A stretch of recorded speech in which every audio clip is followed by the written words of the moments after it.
आदाब, मैं सबिहा तबस्सुम और आप देख रहे हैं 95 उर्दू खबरनामा।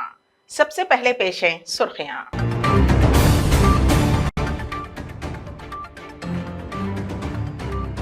रियासती गवर्नर तमिलिसाई सौंदरराजन तमिलनाडु में प्रोग्राम के दौरान खो दिया तवाजुन।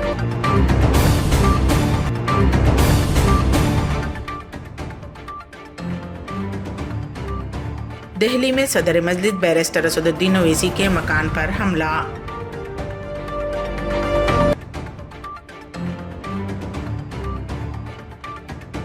रियासती वजीर हरीश राव के हाथों धर्मारम में मिनी टैंक बैंड का संग बुनियाद।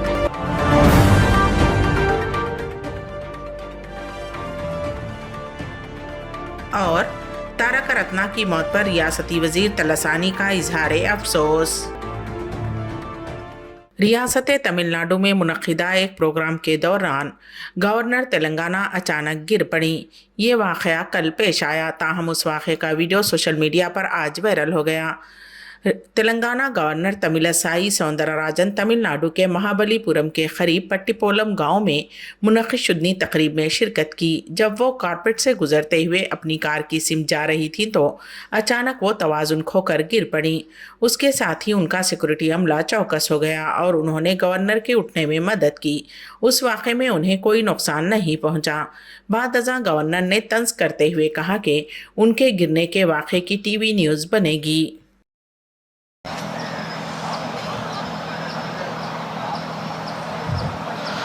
DJ Anish and DJ MJ, can we have the track playing immediately, please? Thank you. Your youth wants to be unique, that is. सदर कुल हिंद मजलिस इत्तेहादुल मुस्लिमीन व रुकने पार्लियामेंट हैदराबाद बैरिस्टर असदुद्दीन ओवैसी की दिल्ली अशोका रोड पर वाक़ रिहाइशगाह पर कुछ नामालूम अशरार ने हमला किया। इस सिलसिले में बैरिस्टर असदुद्दीन ओवैसी की जानिब से शिकायत दर्ज करवाई गई। एडिशनल DCP ने उनकी रिहाइशगाह का दौरा किया। पुलिस शवाहिद इकट्ठा कर रही है। वाज़ेह रहे कि सदर मजलिस की दिल्ली में वाक़ रिहाइशगाह पर इससे पहले भी हमले हो चुके हैं। सदर मजलिस ने ट्वीट किया कि दिल्ली में उनकी रिहाइशगाह पर दोबारा हमला हुआ है और 2014 के बाद ये चौथी मरतबा है। ये हमला उस वक्त हुआ जब वो इतवार की रात 11:30 बजे जयपुर का सफ़र मुकम्मल करके दिल्ली में घर वापस लौट रहे थे। राहगीरों ने पत्थर फेंके और खिड़कियों के शीशे तोड़ दिए। उन्होंने कहा कि उनकी घरेलू मुलाजिमा ने उन्हें बताया कि हमला शाम 5:30 बजे हुआ है। दिल्ली पुलिस को इस वाक़े पर कार्रवाई करनी चाहिए।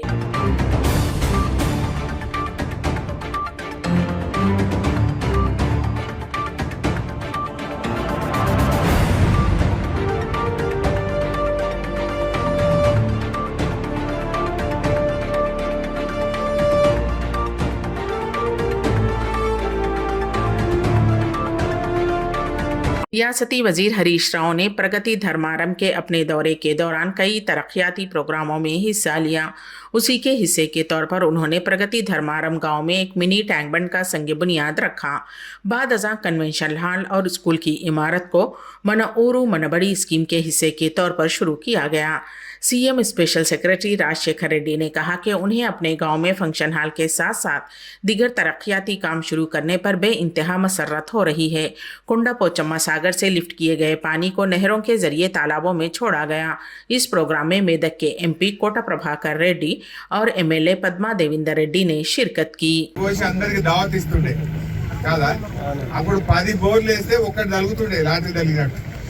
ఎందుకంటే 400 ఫీట్లు 500 ఫీట్లు వేస్తే దుబ్బ తప్ప సుక్క నీళ్ళు వెళ్ళకపోవు.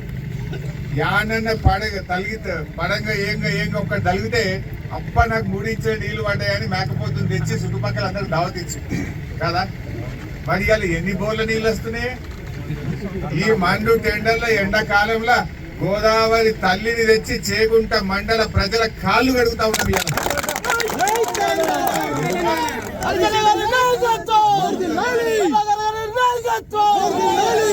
ఇలా ఎంత గొప్ప పని జరుగుతుంది. ఇది చరిత్రలో ఎప్పుడైనా కలలోనైనా కన్నమా? ఎందుకంటే కేసీఆర్ సార్ నేను గోదావరి నీళ్లు తెస్తా అంటే మేము బతుకుండగా చూస్తామా? ఏమో అంటున్నారు కానీ వస్తాయా అని మాట్లాడలే కాంగ్రెస్ వాళ్ళు. ఈ బీజేపీ వాళ్ళు కారెడ్డం మాట్లాడలే. ఈ కాంగ్రెస్ వాళ్ళు బీజేపీ వాళ్ళు ఎన్ని రకాలుగా అడ్డంకులు వేసిండ్రు, కోర్టులలో కేసులు వేసిండ్రు, భూములు ఇవ్వకుండా అడ్డం పడ్డారు. కానీ ఒక నీతి నిజాయితీతో చిత్తశుద్ధితో గట్టిగా మన నాయకుడు కేసీఆర్ ప్రయత్నం చేస్తే ఇలా గోదావరి తల్లి చేగుంట మండలంలో ప్రవేశించిందే. ఎంత అదృష్టం! ఎక్కడ గోదావరి, ఎక్కడ చేగుంట? ఎక్కడో మేడిగడ్డ దగ్గర ఉన్న గోదావరిని 100 కిలోమీటర్ల దూరం తీసుకొచ్చి 1/2 కిలోమీటర్ ఎత్తి 20 తాటి చెట్ల ఎత్తి ఆ నీళ్లని ఇలా చేగుంట మండలంలో పాలించుడంటే ఎంత గొప్ప కళ అని చెప్పి మనం చేస్తాం. ఇది నిజంగా అదృష్టం. కేసీఆర్ ముఖ్యమంత్రి కాకపోతే గోదావరి నీళ్ళు వచ్చినావే? శివులు లేదా? 60 ఏళ్ళు కాంగ్రెస్ వాడు తెలుగుదేశం వాడు ఉంటే తాగనీకి నీళ్ళు ఇయ్యలే. తాగనీకి నీళ్ల కోసం చేగుంట మండలంలో మా అక్క చెల్లెళ్ళు 3 కిలోమీటర్ల దూరం బాయిల కాడ బిందెలు పట్టుకొని నీళ్లు తెచ్చు అటొక్క బకెట్ ఇటొక బకెట్ పెట్టి సైకిల్ ఏమన్నా నీళ్లు తేలే మీరు? సైకిల్ కు బిందెలు కట్టుకొని అక్క చెల్లెళ్ళు మోసి బోరింగులు కొట్టి బాయిల కాడికెళ్ళి ఎత్తుకొచ్చుకొని ఎంత గోసపడ్డం. ఇలా ఇంటింటికి నల్లబెట్టి తాగునీరు ఇచ్చిండు. మీ పొలం వాకిట్లోకి గోదావరి నీళ్లు తెచ్చింది కేసీఆర్. కేసీఆర్ గారేమో ప్రాజెక్టులు కడుతుండు. కాంగ్రెస్ వాడు బీజేపీ వాడు ఏమంటుండే, వాడు కూలగొడతా అంటుండు, వాడు పేల్స్తా అంటుండు. ఇలా కూలగొట్టేటోడు కావాలన్నా ప్రాజెక్టు కట్టేటోడు కావాలన్నా? కేసీఆర్ ఏమో సంపద పెంచిండు, పేదలకు పంచిండు, ప్రాజెక్టులు కట్టిండు, రైతులకు నీళ్లు ఇచ్చిండు. కానీ కాంగ్రెస్ వాడేమో బీజేపీ వాడేమో ఒకడు కూలగొడతా అంటుండు, ఒకడు పేల్స్తా అంటుండు. మరి పేల్చేటోడు కూల్చేటోడు కావాలన్నా ప్రాజెక్టులు నిర్మించి రైతుల పంట పొలాల్లో నీళ్లు ఇచ్చే కేసీఆర్ కావాలన్నా? ఇలా ప్రతి రైతు బిడ్డ ఆలోచించాలని చెప్పి మనం చేస్తాము. ఆనాడు కాలిపోయే మోటార్లు, పేలిపోయే ట్రాన్స్ఫార్మర్ కావాలంటే పైసలు కట్టుకున్నారు. పైసలు కడితేనే ట్రాన్స్ఫార్మర్లు ఇచ్చినప్పుడు కాంగ్రెస్ గవర్నమెంట్ లా. ఇవాళ మోటార్లు గాలకుండా అయినాయి, ట్రాన్స్ఫార్మర్లు గాలకుండా అయినాయి. కాలినా ఉచితంగా ప్రభుత్వమే చేయించిస్తున్నటువంటి పరిస్థితి ఉంది. ఇలా ఈ గోదావరి తల్లి నిజంగా నిన్న మహాశివరాత్రి ఆ పరమశివుడి దయతో ఇలా పోయి మా ప్రభాకర్ రెడ్డి ఎంపీ గారు కొండ పోచమ్మ దగ్గర గేటు తిప్పిండు. ఇగో ఇవాళ నీళ్లు మనం చేకుంటూ చేరినాయి.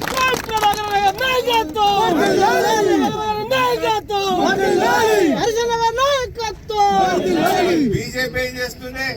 మొన్న బడ్జెట్ పెట్టిండ్రు ఢిల్లీలో బీజేపీ వాళ్ళు. ఉపాధి హామీకి నిధుల్లో కోత పెట్టిండ్రు, ఎరువుల సబ్సిడీలో కోత పెట్టిండ్రు, మన పంటను కొనుగోలు చేసే మద్దతు ధర ఇచ్చేటువంటి ప్రైస్ స్టెబిలైజేషన్ లో కోత పెట్టిండ్రు. పత్తి కొనడానికి సిసిఐకి 6,000 కోట్లు ఇస్తే 1 లక్ష రూపాయలు ఇచ్చింది. 6 కిలోల బియ్యం ఉచితంగా ఇస్తున్నారు. సర్కార్ దాబానికి ఉంటే కాన్పు చేసి కేసీఆర్ ప్రకటిస్తున్నారు. ఎంత పంట పండినా ఇలా గింజ లేకుండా కేసీఆర్ గారు కొట్టలేరా? పోయిన ఎండాకాలం ఢిల్లీలో ఉండే కేంద్ర ప్రభుత్వం వడ్లు కొనమని చేతులెత్తింది. అయ్యా యాసంగి పంట నూకలైతే అంటే మీ ప్రజలకు నూకలు ముక్కుడు నేర్పండి అని మనను హేళన చేసే విధంగా మాట్లాడింది. అప్పుడేమో పంటని పంటతో కంటా ఉండేది. ఆ కాలంలో కాంగ్రెస్ జమానాలో, తెలుగుదేశం జమానాలో కరువు కాలాలు రాక, బోర్ల నీళ్లు లేక, బాయిలు ఎండిపోయి, కరెంటు రాక, కాలిపోయే మోటార్లతో, పేలిపోయే ట్రాన్స్ఫార్మర్లతో పంటని పంటతో కంటా ఉండేది. అంటే అసలు పంట అంటే యాసంగి వేసుకునేదే తక్కువ. ఒక 4 గుంటలు అయితే 2 గుంటలు అయితే, 4 పంటలు వేస్తే 2 పంటలు ఎండిపోతుంది. వెనకబడి ఎండకుండా యాసంగిలో కాంగ్రెస్ జమానాలో పంట పండిందే లేదు. అప్పుడు పండని పంటతో తంట అయితే ఇప్పుడు మన కేసీఆర్ గారి హయాంలో పండిన ప్రతి గింజ కూడా ప్రభుత్వం కాంటా పెట్టున్నదా లేదా నేను అడుగుతా ఉన్నా. అప్పుడు పండని పంటతో తంట ఉంటే ఇప్పుడు పండిన ప్రతి గింజకు ప్రభుత్వం కాంటా పెట్టి రైతులకు మద్దతు ఇస్తుంది మన బీఆర్ఎస్ ప్రభుత్వం, మన ముఖ్యమంత్రి కేసీఆర్ గారు. మరి అదేవిధంగా ఆనాడు రాష్ట్రంలో ప్రతి ఒక్కరికి చింతనే ఉండేది. రైతుల ఆత్మహత్యలు, పేదలు అన్నం లేక ఇబ్బంది పడేవారు, ముసలి వాళ్ళు కోడళ్ళు చూడక తినడానికి తిండి లేక ముసలోళ్ళు బాధపడేటువంటి పరిస్థితి ఉండే, యువకులకు ఇబ్బంది ఉండే, వ్యవసాయం సాగక రైతులకు ఇబ్బంది ఉండే. అప్పుడు రాష్ట్రంలో ఎక్కడ చూసినా మనకు చింతనే ఉండే. ఇప్పుడు కేసీఆర్ గారి పాలనలో అంతా నిశ్చింత, ఎవరికి రంగలేదు. రైతులకు బ్రహ్మాండంగా నీళ్లు వచ్చినాయి, కరెంట్ వచ్చింది, రైతు బంధు వచ్చింది, రైతు బీమా వచ్చింది. అదేవిధంగా ఇవాళ మహిళలు ఆడపిల్ల పెళ్లి అంటే తల్లికి పెద్ద చింత ఉండే. కానీ ఇప్పుడు ఆ తల్లి నాకెందుకు కేసీఆర్ ఉన్నాడు కదా 1,16,000 వస్తుందని నిశ్చింతగా ఉంటుంది ఆ తల్లి. ఇలా పేరింటి ఆడపిల్ల పెళ్లి కూడా ఇలా ఇబ్బంది లేకుండా నిశ్చింతంగా చేసుకునే విధంగా చేసింది మన బీఆర్ఎస్ ప్రభుత్వం. ఇలా అనేక కార్యక్రమాలు ఇలా అందరూ కూడా ముసలోళ్ళకు కూడా 2016 పెన్షన్ రావంటే మన పిఎస్సిలో ఎన్సీడీ కిట్లు బీపీకి షుగర్కు నెలకు సరిపోయే గొడ్డలు తెచ్చి ఇంకా చేయబట్టి 6 కిలోల బియ్యం వచ్చినాక కోడలి పిల్ల కూడా మంచిగా చూసుకుంటుంది.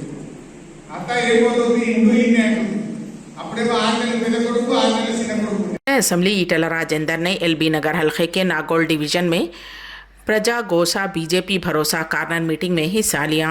इस मौके पर मुखातिब होते हुए उन्होंने इल्ज़ाम आयद करते हुए कहा कि तेलंगाना रियासत के क़याम के बाद से गरीब घर के प्लाटों के मुंतज़र हैं और आज तक कोई हुकूमत ने गरीबों को कम अज़ कम ज़मीन तक नहीं दी है। उन्होंने कहा कि बीआरएस हुकूमत रुपये बचाकर ख़रीदी गई ज़मीनें छीन रही है और उन्हें हिरासा कर रही है। उन्होंने कहा कि टैक्स के नाम पर 20 साल पहले ख़रीदे गए मकानात अब मार्केट रेट के मुताबिक वसूल किए जा रहे हैं और गरीब आवाम का इस्तेहसाल किया जा रहा है। इस प्रोग्राम में सदर रंगारेड्डी अर्बन डिस्ट्रिक्ट सोमा रंगारेड्डी ने शिरकत की। भारतीय जनता पार्टी గ్రామాల వారీగా పట్టణాలలో ఉన్న డివిజన్ల వారీగా దాదాపు 11,000 కార్నర్ మీటింగ్స్ని పెట్టాలని చెప్పి నిర్ణయించుకొని గత వారం 10 రోజులుగా అది అమలు చేస్తూ ఉంది. ఈరోజు ఎల్బీ నగర్ నియోజకవర్గంలో నాగోల్ డివిజన్ దాని పక్క డివిజన్లో ఇవాళ ఈ కార్నర్ మీటింగ్స్లో నేను పాల్గొనడం జరుగుతూ ఉంది. ఎక్కడ కూడా హైదరాబాద్ నగరంలో పేదవాళ్లకు తెలంగాణ రాష్ట్రం వచ్చిన తర్వాత ఏ లబ్ధి కూడా చేకూరలేదని చెప్పి గగ్గోలు పెడతా ఉన్నారు. మేము ఆనాడు కష్టపడి కొనుక్కున్న భూములు ఇండ్ల జాగాలు ఏవైతున్నాయో ఆ ఇండ్ల జాగాలు ప్రభుత్వపరమైన భూములలో ఉన్నాయని వక్ భూములలో ఉన్నాయని చెప్పి మాకు గుంజుకునే ప్రయత్నం చేస్తున్నారు. సహాయం దేవుడెరుగు కానీ చివరికి మా భూములే గుంజుకొని మమ్మల్ని మోసం చేసే ప్రయత్నం చేస్తున్నారని చెప్పి మాట్లాడుతున్నాను. రెండవది జీవో నంబర్ 58 జీవో నంబర్ 59 ఏదైతే పేదలకు భూములు ఇస్తాం ఉచితంగా అని చెప్పిండ్రో అనేక సంవత్సరాలుగా ఎవరైతే జీవిస్తున్నారో వాళ్ళకే హక్కులు కల్పిస్తా అని చెప్పిండ్రో ఆ జీవో నంబర్ 59 కింద 30 ఏళ్ళ క్రితం 20 ఏళ్ళ క్రితం ఆ జాగాలలో ఇల్లు కట్టుకొని జీవిస్తున్న వాళ్ళకి వేసేటువంటి ఆ ఛార్జ్ ఆ ధర ఇవాళ ధర వేస్తూ ఉన్నారు. అంటే 20 ఏళ్ళ క్రితం 10,000 రూపాయలు కొనుక్కుంటే 20 ఏళ్ళ క్రితం దాని విలువ 10,000 రూపాయలు అయితే ఇవాళ 1,00,000 రూపాయలు కడతావా లేదని చెప్పి దౌర్జన్యంగా వసూలు చేసే పరిస్థితి వచ్చింది.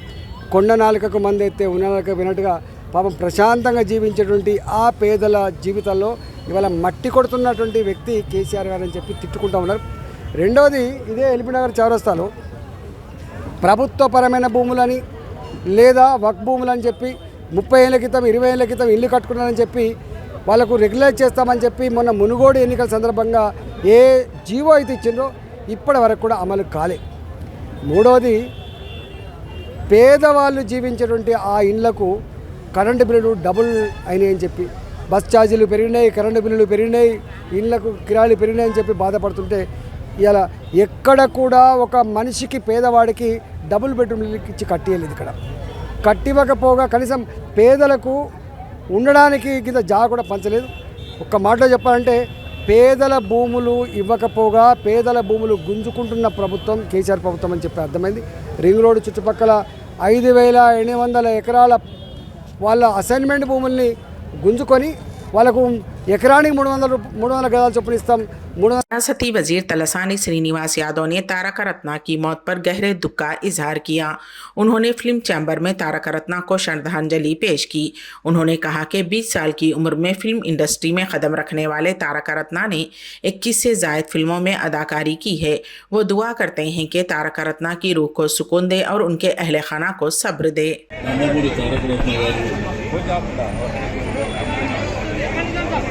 మరణించడం చాలా బాధాకరమైనటువంటి అంశం. మరి యువకుడు ఉత్సాహవంతుడు 40 సంవత్సరాలలో ఏ విధంగా మన మధ్య లేకపోవడం అనేది బాధాకరమైనటువంటి అంశం. తన 20వ సంవత్సరం ఏంటనే చలనచిత్ర పరిశ్రమలో ప్రవేశించి సుమారు 21 చిత్రాలలో నటించడం, తాతగారు నందమూరి తారక రామారావు గారి అడుగుజాడలో నడుస్తూ సినిమా ఇండస్ట్రీలో అందరితోని కలివిడి పెద్ద చిన్న గౌరవించుకుంటారు. ఎప్పుడు చూసినా ఫ్రెండ్లీగా ఉండేటువంటి మన యువకుడు మన మధ్యలో లేకపోవడం అనేది బాధాకరమైనటువంటి అంశం. భగవంతుడు వారికి ఆత్మశాంతి చేకూర్చాలి. వారి కుటుంబ సభ్యులకు మరి ధైర్యాన్ని ఇవ్వాలని చెప్పి ఆ భగవంతుడిని ప్రార్థిస్తూ, ఇంత చిన్న వయసులోనే మరి వారు మనకు దూరం కావడం అనేది చాలా బాధాకరమైనటువంటి అంశం. మరి నందమూరి కుటుంబంలో కూడా విషాద ఛాయలు అలుముకున్నటువంటి సందర్భం. కాబట్టి వారందరికీ ఆ భగవంతుడు ధైర్యాన్ని ఇవ్వాలి అని కోరుకుంటున్నాను. खवातीन कौमी कमीशन की जानिब से BRS MLC कौशिक रेड्डी को नोटिस जारी की गई है। कौमी कमीशन बराए खवातीन ने तेलंगाना के गवर्नर डॉक्टर तमिलसाई सौंदरराजन पर किए गए उनके तौहीन आमेज तबसरों पर नोटिस जारी की है। कौशिक रेड्डी के अल्फाज गवर्नर के विकार की तौहीन के मुतरादिफ हैं। कौमी कमीशन बराए खवातीन ने कौशिक रेड्डी को 21 फरवरी की सुबह 11:30 बजे समाअत में शिरकत की हिदायत दी है। इंतबा दिया है कि कमीशन के सामने पेश न होने की सूरत में मजीद कार्रवाई की जाएगी।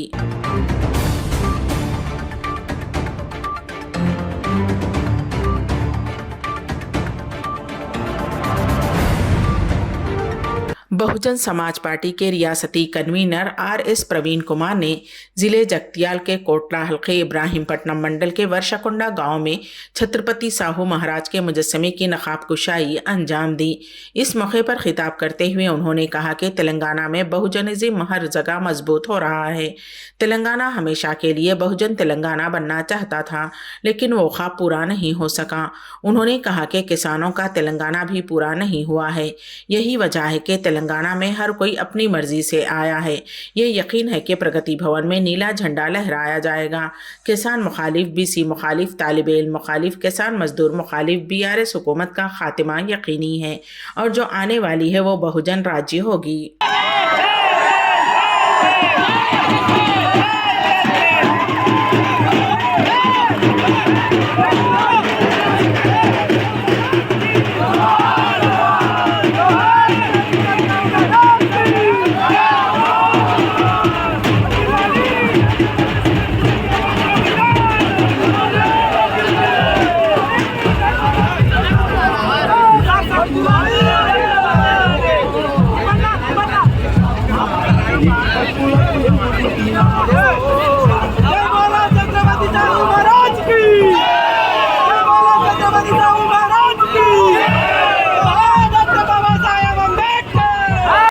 ఈరోజు జగిత్యాల జిల్లా ఇబ్రాహీంపట్నం మండలం వర్షకొండ గ్రామంలో మరి చాలా గొప్పగా ఆనందోత్సాహాల మధ్యన భారతదేశంలో రిజర్వేషన్ల పితామహుడు ఛత్రపతి సాహూ మహారాజ్ గారి విగ్రహం ఆవిష్కరించడం జరిగింది. మరి ఈరోజు చాలా ఆనందంగా ఉంది. వేలాది మంది యువకులు మరి బహుజన సిద్ధాంతకర్తల్లో ఒకరైన ఛత్రపతి సాహూ మహారాజ్ గారి విగ్రహాన్ని ఇక్కడ ఆవిష్కరించడం, అదేవిధంగా ఆ విగ్రహం పక్కనే మరి చాకలి ఐలమ్మ గారి విగ్రహం, అదేవిధంగా మరి సుభాష్ చంద్రబోస్, అదేవిధంగా మరి వివేకానంద, అదేవిధంగా మరి శివాజీ మహారాజ్ గారి విగ్రహాలకు కూడా మరి నివాళులు అర్పించడం జరిగింది. మరి మిత్రులారా, ఈరోజు తెలంగాణలో ప్రతి చోట కూడా బహుజనవాదం చాలా గొప్పగా బలంగా వీస్తున్నది. అధికార BRS పార్టీ వాళ్ళు ఎన్ని అడ్డంకులు పెట్టినా, ఎన్ని అవరోధాలు పెట్టినా మరి ఇక్కడ యువకులు ఏమాత్రం ప్రలోభాలకు లొంగకుండా, బెదిరింపులకు లొంగకుండా, మరి దేనికి ఆశపడకుండా స్వచ్ఛందంగా తెలంగాణ, ఒకప్పుడు బహుజన తెలంగాణ కావాలనుకున్నాం, ఆ కళ నెరవేరలేదు. రైతుల తెలంగాణ కావాలనుకున్నాం, ఆ కళ నెరవేరలేదు. అందుకొరకు ఇవన్నీ మా తెలంగాణ మాకు కావాలని తెలంగాణలో అన్ని సామాజిక వర్గాలకు చెందిన యువకులు అందరూ కూడా స్వచ్ఛందంగా వచ్చి తెలంగాణలో ఈరోజు బహుజన రాజ్యం కావాలని కోరుకుంటున్నారు. దానికి రుజువే ఈరోజు వర్షకొండలో వేలాది మంది యువకులు కులాలకు మతాలకు అతీతంగా ఈరోజు రావడం జరిగింది. అదేవిధంగా ఇంతకుముందు నేను కదలాపూర్ నుంచి కూడా వస్తున్నాను. కదలాపూర్లో కూడా వేలాది మంది యువకులు ఈరోజు బహుజన సమాజ్ పార్టీ వెనుక నడుస్తున్నది జరుగుతుంది. అందుకొరకు ఈరోజు రాబోయే రోజుల్లో తప్పకుండా తెలంగాణలో ప్రగతి భవన్ మీద నీలి జెండా ఎగరడం ఖాయం. ఈ దోపిడీ రైతు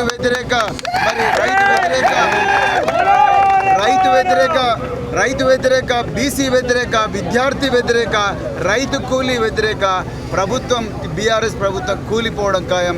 దాని స్థానంలో మరి బహుజన్ సమాజ్ పార్టీ బహుజన రాజ్యం రావడం ఖాయం. దానికి సాక్ష్యం ఇక్కడున్న వేలాది మంది యువకులు. మరి అవకాశం ఇచ్చిన మీడియా మిత్రులందరికీ కూడా మరొకసారి ధన్యవాదాలు చెప్తూ, అదేవిధంగా ముత్యంపేట షుగర్ ఫ్యాక్టరీ దానివల్ల చాలా అంటే ఈరోజు షుగర్ ఫ్యాక్టరీ ఉన్నప్పుడేమో షుగర్ ఏమన్నారు, తర్వాత షుగర్ వేసుకున్న రైతులు షుగర్ ఫ్యాక్టరీ బంద్ అయింది.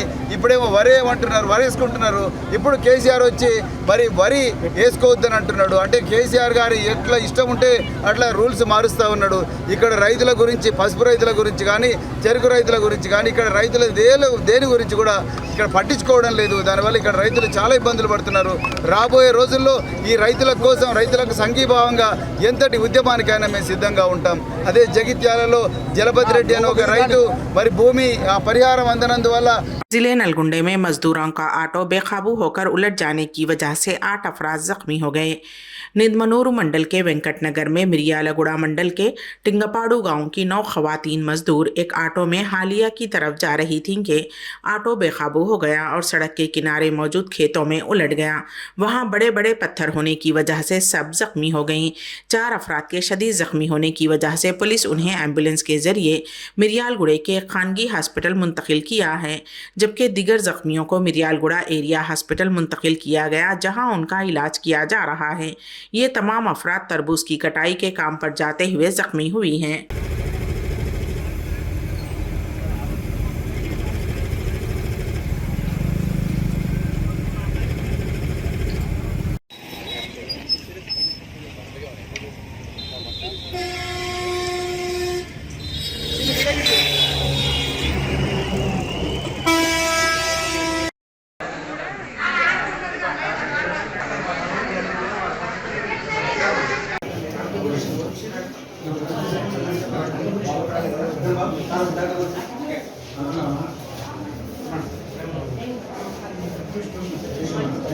नाइन्टी उर्दू खबरनामे के इख्तिताम से क़ब्ल दोबारा सुर्खियों पर एक नज़र।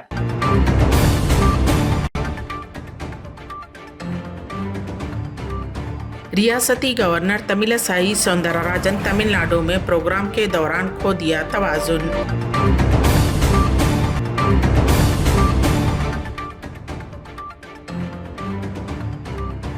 दिल्ली में सदर मजलिस बैरिस्टर असदुद्दीन ओवैसी के मकान पर हमला।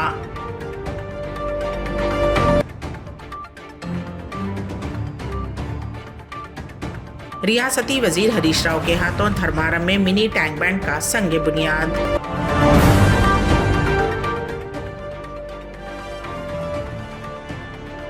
और तारक रत्ना की मौत पर रियासती वजीर तलसानी का इजहार अफसोस।